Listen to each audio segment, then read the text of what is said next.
جب میں بات کرتی ہوں منیب قادر صاحب سے, آپ یہ بتائیے کہ جب چائلڈ کی کسٹڈی مدر کو مل جاتی ہے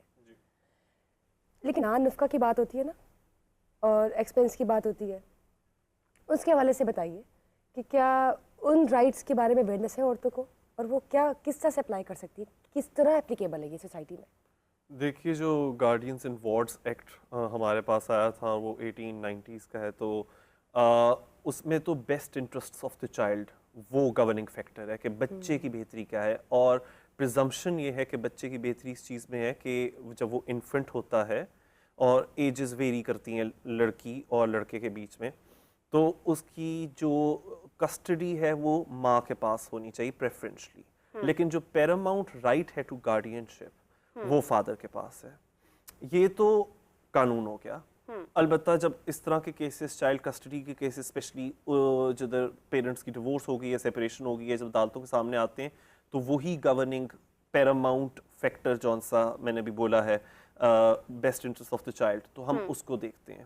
لیکن البتہ اب اس میں سوال یہ پیدا ہوتا ہے کہ وہ جو ججز بیٹھے ہوئے عدالتوں کے اندر کیا وہ ریپرزینٹیو ہیں, کیا وہ خواتین کی نمائندگی کر رہے ہیں, کیا ان کو خواتین کے جو لفٹ ایکسپیرینسز ہیں اس کی آگاہی ہے, اور اس کے لیے بڑا ضروری ہے کہ ہم لوگ ٹاپ لیڈرشپ پوزیشنز میں خواتین کو دیکھیں. جو لیگل پروفیشن ہے that should now be opened up to women, اور کافی ساری خواتین اب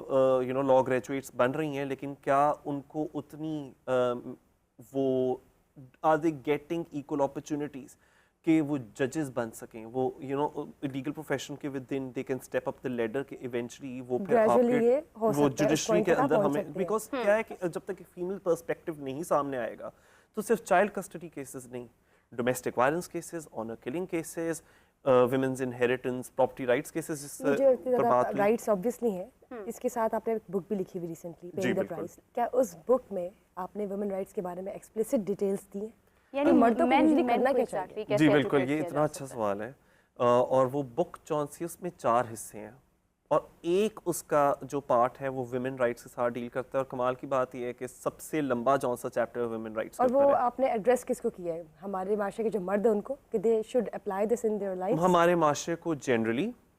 اور مجھے نہیں یہ لگتا کہ میں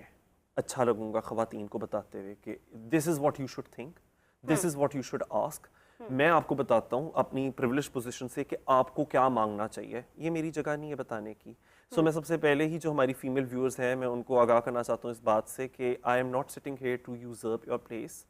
اور میں آپ کے بہاف پہ نہیں بولوں گا, وہ آپ خود بولیں گی, کیونکہ میں نے ادھر لفٹ ایکسپیرینسز کی بات کی ہے. البتہ یہ ضرور ہے کہ میں ادھر بیٹھوں اور میں بتاؤں جو مرد حضرات ہیں خاص طور پہ ان کو, کہ یہ جو پلے کارڈز اٹھائے جاتے ہیں عورت مارچ کے اوپر, اور آپ بہت اوفینڈ ہو جاتے ہیں دیکھ کے کہ اپنی روٹی خود گرم کر لو, ٹھیک ہے, اپنا روٹی خود بنا لو, یا ایون میرا جسمانی مرضی, تو اس کے اوپر 2 آپشنس ہیں. ایک تو اوفینڈ ہو کر روٹ کے بیٹھ جاؤ, اور پھر آپ ٹی وی کے اوپر جاؤ اور ایک پینک کریٹ کر دو. دوسرا ہے انٹروسپیکشن, کہ یہ کیا بات ہے کہ F9 کے پارک میں ایک خاتون جاتی ہے اور ہمیں خبریں آتی ہیں, اور ایک دفعہ نہیں اگلے ہفتے بھی یہی خبر آتی ہے کہ اس کے ساتھ جنسی زیادتی ہوئی, یا موٹر وے کے اوپر انسیڈنٹ ہوتا ہے, تو اس وقت کا CCPO کہتا ہے وہ عورت کر کیا رہی تھی اپنے بچوں کو لے کر موٹر وے پہ رات کو. یعنی کہ جن کو ہم نے سیکیورٹی کی رسپانسبلٹی دی ہے وہ خود بھی سیکیورٹی فراہم کرنے کی بات نہیں کر رہے, وہ عورت کو بلیم کر رہے ہیں. یا آپ کے پاس لیڈران رہ چکے ہیں جو کہ کہتے ہیں کہ جی اگر خواتین بہت مختصر لباس پہنیں گی تو پھر تو ایسا ہوگا ویسا ہوگا. اچھا یہ دیکھیں نا, آپ نے جیسے یہ بات کی کہ وہ خود سے بلیم کرتے ہیں اور ایک بلیم گیم سٹارٹ ہو جاتی ہے. بالکل, تو اتنے بنیادی حقوق جو ہیں اس پہ ہمارا قانون کیوں تماشائی ہے, قانون کیوں خاموش ہے؟ بالکل, مجھے بڑا افسوس ہے کہ ایک اسلام آباد کیپٹل ٹیریٹری ڈومیسٹک وائلنس بل انٹروڈیوس ہوا تھا 2021 میں, اور جس حکومت نے وہ بل انٹروڈیوس کیا تھا اسی حکومت نے پھر بعد میں کہا کہ وی ول میک شور کہ کبھی قانون نہ بن سکے. ایک اتنا مورل پینک اور ایک ہیو اینڈ کرائم مچا دی گئی تھی آپ کی مین اسٹریم میڈیا کے اوپر بھی کہ یہ قانون اگر آ جائے گا تو فیملی سسٹم ٹوٹ جائے گا. جدھر بیوی کو تشدد کا نشانہ بنایا جاتا ہے, کیا وہ فیملی سسٹم پھر پہلے سے نہیں ٹوٹا ہوا؟ اگر ایک خاتون یہ کہہ رہی ہے, اور یہ حق تو اس کو آپ دیکھیں ہمارا کانسٹیٹیوشن, ہم اسلامک ریپبلک ہیں, تو یہ تو according to religious moral all our codes بیوی کے اوپر ظلم کرنا تو بلکہ ایک گراؤنڈ ہے dissolution of Muslim marriages act के अंडर, जिसके ऊपर वाइफ डिसोल्यूशन ऑफ मैरिज अदालतों में जाकर सीख कर सकती है, तो किसने ये कह दिया कि आदमी को पूरा हक है कि औरत को चपेड़े लगाए, उसको मारे, उसके साथ तशद्दुद करे और उफ तक ना करे? और कहा जाता है कि हमारी दादी और नानियाँ ये सह लेती थी, तो पता नहीं आज की ख़वातीन को क्या हो गया। तो उनको मैं कहना चाहता हूँ, आपने शायद एक दफ़ा नहीं सोचा, शायद आपकी नानियाँ, आपकी दादियाँ, शायद हमारी they were not aware and they perhaps are not leading healthy lives. तो अब ये बड़ी अच्छी बात है कि मैं ये देख रहा हूँ कि पंजाब के अंदर अगर हम बैठे हुए, मैं यहाँ की बात करूँ, हमारे पास एक पंजाब डोमेस्टिक वायलेंस एक्ट है और वो ये कहता है कि डोमेस्टिक वायलेंस में सिर्फ फिजिकल वायलेंस नहीं बल्कि साइकोलॉजिकल अब्यूज़ भी शामिल है। तो मेरे नज़दीक ये बड़ी प्रोग्रेसिव चीज़ है। लेकिन मैंने इसी से मुतल्लिक मैं एक केस, बड़ा हाई प्रोफाइल केस था, उसमें सेलिब्रिटीज़ कुछ इन्वॉल्व थे डोमेस्टिक वायलेंस का, मैं उस लीगल टीम में शामिल था। FIR कटवाना कितना मुश्किल हो जाता है, क्योंकि पुलिस कहते हैं कि ये जो खातून हमारे पास आई है और ये कह रही है कि इसके साथ डोमेस्टिक वायलेंस हुई है, उसकी बॉडी पे कोई निशान नहीं है, इसकी डोमेस्टिक वायलेंस हमारी नज़र में वायलेंस ही नहीं है, इसके साथ जो इंजरी हुई है, injury is not enough for us. हालांकि मेडिकल रिपोर्ट्स हैं जो कि बता रही हैं उसका रिस्ट टूटा हुआ है, वो ब्रूजेस दिखा रही है। अब वो कस्टमाइज किस्म की उन्होंने अपने क्या, में रखी हुई है। अब वो बेलबास तो नहीं कर सकती, उसकी भी कोई इज्जत है कि अब वो अपने जिस्म के ऊपर हर जगह पे दिखाए कहाँ कहाँ निशान पड़े हुए। आपको उसको भी सुनना होगा, उसको भी सुनवाई देनी होगी। और आखिरी बात before we move on to the next guest, मैं ये करना चाहता हूँ कि ऑनर किलिंग, अब कंदील बलोच का केस हुआ 2016 में और हमारे कानून के अंदर तरमीम आई कि अब से ये स्टेट का जिम्मा होगा।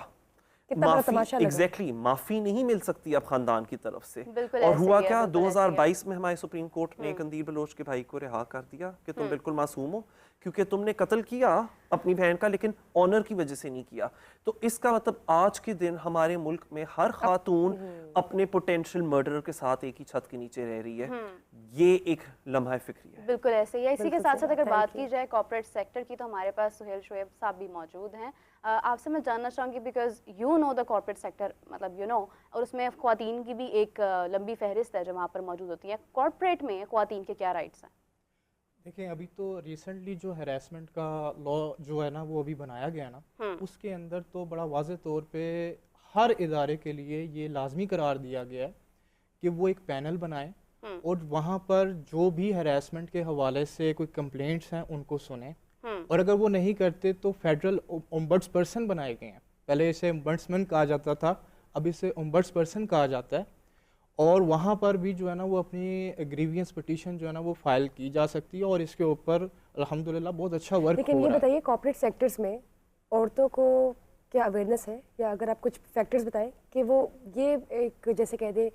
रेड पॉइंट्स होते हैं जिस पे उसको अगर लगे कि कोई चीज़ अनकंफर्टेबल कर रही है तो वो उसको कर सकती है आगे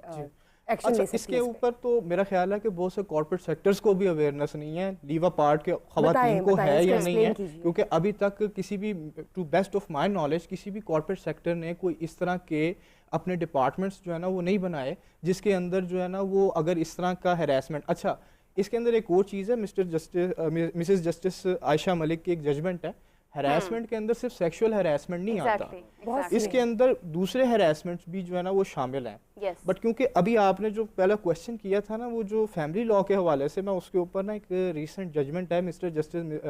मिर्ज़ा वकास रऊफ़ की, बहुत ज़बरदस्त जजमेंट है। मैं चाहूँगा कि हम पॉजिटिव एस्पेक्ट भी जो है ना बताएं, क्योंकि इट्स अवेयरनेस प्रोग्राम, तो सबको पता होना चाहिए कि जो जहाँ तक बात है ना बच्चे की कस्टडी के हवाले से, जो उसके गार्डियनशिप है उसके अंदर ये चीज़ भी शामिल है कि अगर बाप की डेथ हो गई है और दादा की भी डेथ हो गई है, तो फिर जो उसके चचाज हैं, जितने भी अंकल्स हैं ना, जो उसके चचा और ताया हैं, उनका राइट है कि वो जो है ना उनको मेंटेनेंस प्रोवाइड करें। ये भी रीसेंट जजमेंट और बड़ी एक्सटेंसिव जजमेंट है। तो इसी के साथ साथ मैं आप लोगों को बताते चलूं कि हमें बैरिस्टर अमरीन कुरैशी ने वीडियो कॉल पे ज्वाइन किया है। वेलकम टू मेरी सहेली, अस्सलाम वालेकुम।